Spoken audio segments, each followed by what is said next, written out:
শেষ নিঃশ্বাস ত্যাগ করার আগে আবু তালেব অসুস্থ।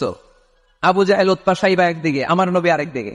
আমার প্রিয় নবী বললেন, চাচা, আজীবন আপনি ছাতার মতো আমাকে আশ্রয় দিয়েছেন, আজীবন আপনি বাবার মতো কোলে পিঠে করে মানুষ করেছেন, একবার শুধু আমার কানে কানে বলেন লা ইলাহা ইল্লাল্লাহ মুহাম্মাদুর, বাকিটা আমি আল্লাহর সাথে বুঝে নেব।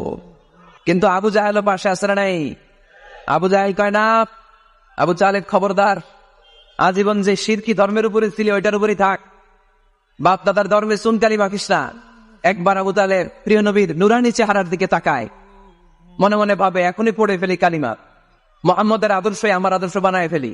আবার যখন আবু জাহেল উতবা সাইবার দিকে তাকায়, মনে মনে ভাবে না, আগের ধর্ম ছাড়তে চাই না।